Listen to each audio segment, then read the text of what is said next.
So I'm about to finally get back to work on the Foxbody. Something I've been dreading doing is it needs strut tower rust repair. I patched one before on the passenger side. Didn't do too good of a job, if I'm being honest, when I first built the 408 and put it in. But the driver's side is even worse than the passenger side was at that time. And the passenger side has continued to get worse. You can see where it's spread a little bit. So I'm going to dive in and I'm going to cut out both sides and weld in, replace what I can. I'm going to put in 2x3 box tubing, 1/8 inch thick, and then a, what is it, 3/4 OD, and then a 1/2 inch ID sleeve, so that way it'll act as a crush tube, so that way the frame rails will be nice and thick as they were before, nice in structure. So if I can ever get around to making some big power, the car will be ready to handle it. So we need to dive in and get to cutting. I guess first we need to dive in, pull the K member, and then get to cutting and replace these strut towers so we can make big power, maybe do wheelies in the future. You can see the old welded patch panel doesn't look too good, and what's underneath probably looks similar to that, and it's not very good either. So we gotta get the rack out, get the K member out, get everything out, so that way we can fix this rust and repaint this engine bay and make this thing look good again. I'm having trouble trying to sleep. I'm counting sheep but running out. As time ticks by. So I got it jacked up, ready to start pulling the K-member bolts, but ran into a slight issue. My 6-ton jack stand's a little taller than I expected. I'm sure everyone could have seen this coming but me. I was expecting it to be like an inch off the ground from ride height, but no, I got like a solid 2-3 foot. No, I'm not 2-3 foot, probably 1.5 foot above the tire. Little sketch, but it feels solid, so we're gonna ride with it and see what it does. Yeah, I guess it's time to pull the tires, hang the calipers, and then start plucking away at the K-member. As you can see here, I got it all cut out. This is what I'm gonna leave. I'm gonna clean this up real good, grind it, sand it down, primer it, get rid of this edge, and then the box tubing will just sit in here nice. I'll make caps for each end, weld up everything, sit in there just like all the old stuff. But that's what remains of the strut tower that came out on the passenger side, at least. You can see here what I was going for with the passenger side. I got everything cut out, but the back half, you measure, it's about 2 1/4, so that 2x3 tubing will sit right in there. I'll cut it to flush, and then I'll drill my holes and see kind of what I got going on here. I made a cut down through here, free it up, and you come across the top and get it right above the spot welds on the backside, and you gotta hit the bottom through here and through here, but it's very difficult with the brake lines in the way. I'm trying to work around them, but I don't know if I'm be able to. I gotta finish cutting through here. And on the back side, you can see I cut along the top, and then you can see right in there where I'm running into an issue with the blade fitting, and everything's so tight and in the way. So I'm gonna keep working at it here, try to get this piece chopped out so that way you can get the new tubing in. This is the passenger side 2x3 tubing. I drilled my holes. I used the factory tube mounting holes on the bottom plate I left there. Marked it with Sharpie, glued it, or marked it with Sharpie. I drilled it out. I stepped my way up, and then I used a step bit up to 9/16 on the bottom. That way I can fit my handy dandy drill bit extension.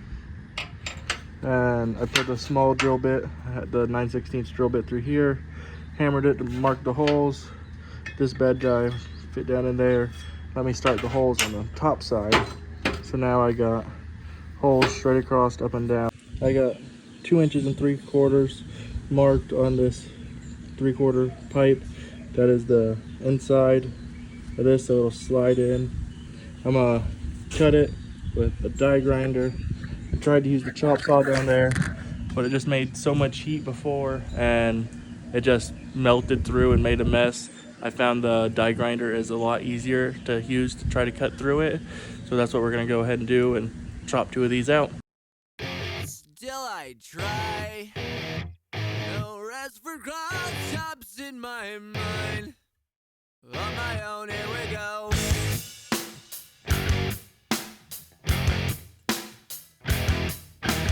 Alright, now that I got both these sleeves cut, I will slide them in. Kind of difficult one-handed. Line them up with the hole. Then I'll run a bolt through, nice 1/2" grade 8 bolt. And a bolt through, tighten it so it squeezes.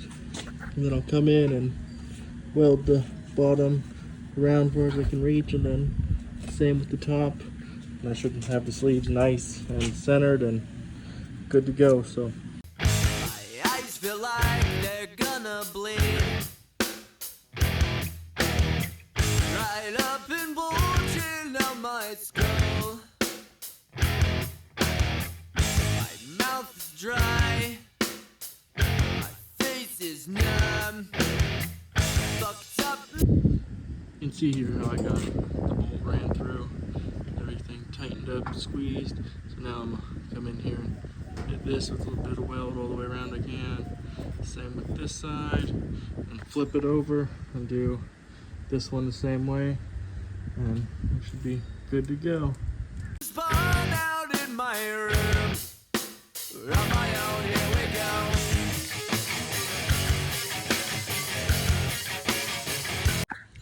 See here, I got everything I could reach welded up. Not too bad, not welder myself, but it'll do the job, I hope. I got the nuts loosened and still slides in and out like no problem. Both of them do. So that'll make feeding the bolt through easy. So it'll be held good to go. Both sides welded up. Now I got these little plates that'll sit down in, and I'll weld around the edge so that way.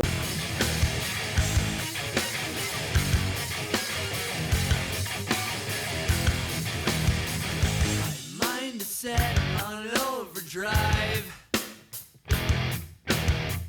The clock is laughing in my face. Crooked spine. My senses dulled. That's the point of delirium. On my own, here we go.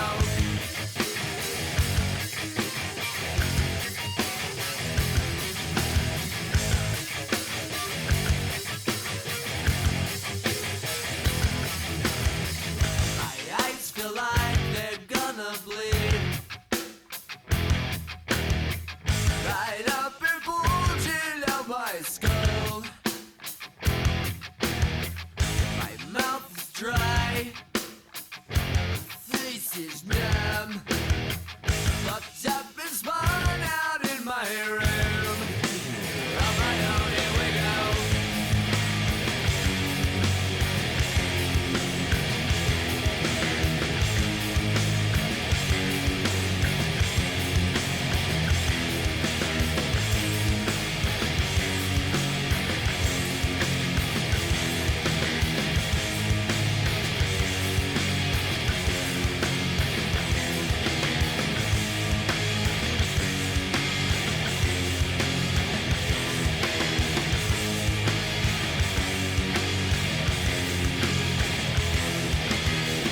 Alright, so today I'm gonna work on cutting a panel to fill all that in, tie it all back together and close it off. And you see I already did it on the driver's side. I need to do a little more grinding maybe and try to blend it in, but that'll be the goal. Tie it into a 2x3 to the existing strut hammer. Got a little more work to do on the back side, but that's the goal. I got this 14 gauge sheet metal. I cut it to 5 1/4. That should be able to slide right in there nicely and fill that in. So it seems everything I recorded to finish this up got deleted somehow, but I got the driver's side panel welded in, grinded down. I might have to do some more welding and grinding, but for the most part it's finished. So I took it, I slid it in, and I got it flush with the bottom, and then I kind of marked the edge on the inside and out, and I trimmed around and left a little excess, but left enough so I could hammer it and roll it around the edge so it would cover completely. Kind of see here how it rolls around, but it's not pretty, but it's definitely better than what it was, and not rusty, should hold up pretty good, so we can get this thing back together and making some power soon. Well, I think that's about gonna wrap up this video. I got the new strut towers in, the rust repaired, covered. This is a DIY on how I did it, not really a how-to video. Hope I can give someone inspiration. I have no welding, no fabrication experience before this. I just seen what needed done and what was already there and wanted to try to fix it the best I could on the budget I had. So